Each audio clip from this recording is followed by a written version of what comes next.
Subscribe to Color Frames. T20 సిరీస్ను clean sweep చేసిన భారత్ ఇప్పుడు వన్డే సిరీస్లో శ్రీలంకను ఓడించాలని చూస్తోంది. ఆగస్టు 2 నుంచి సిరీస్ ప్రారంభం కానుంది. వన్డే సిరీస్ నుంచి విరాట్ కోహ్లీ, రోహిత్ శర్మలు తిరిగి వస్తున్నారు. కొత్త కోచ్ గౌతమ్ గంభీర్ హయాంలో ఇది తొలి వన్డే సిరీస్. సిరీస్ ప్రారంభానికి ముందు భారత ఆటగాళ్లు నెట్స్లో విస్తృతంగా సాధన చేశారు. ఈ సందర్భంగా మైదానంలో విరాట్ కోహ్లీ, గౌతమ్ గంభీర్ల బాండింగ్ అందరినీ ఆకట్టుకుంది.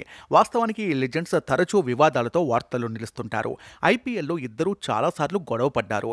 వీరిద్దరి మధ్య వివాదం సోషల్ మీడియాలో చర్చనీయాంశంగా మారింది. అయితే అది కేవలం ప్రొఫెషనల్ వరకే. నిజ జీవితంలో గంభీర్, కోహ్లీ చాలా అన్యోన్యంగా ఉంటారని నిన్న ప్రాక్టీస్ మ్యాచ్ చూస్తే అర్థమవుతుంది. ఇదిలా ఉండగా వన్డే ప్రపంచ కప్ ఫైనల్ ఓటమి తర్వాత టీమిండియా సీనియర్ ఆటగాళ్లు ఆడుతున్న వన్డే సిరీస్ ఇదే. దీంతో గంభీర్ పక్కా ప్రణాళికతో సీనియర్లను బరిలోకి దింపుతున్నాడు. వచ్చే ఏడాది జరిగే ఛాంపియన్స్ ట్రోఫీ కోసం జట్టు కూర్పు ఈ సిరీస్ నుంచే మొదలు పెట్టాలని చూస్తున్నాడు. ప్రతి ప్లేస్కు సరిగ్గా సరిపోయే కనీసం 3 చొప్పున ఆటగాళ్లను ఎంచుకోవాలని భావిస్తున్నాడు. ఛాంపియన్స్ ట్రోఫీకి ముందు భారత్కు ఎక్కువ వన్డే సిరీస్లు లేవు.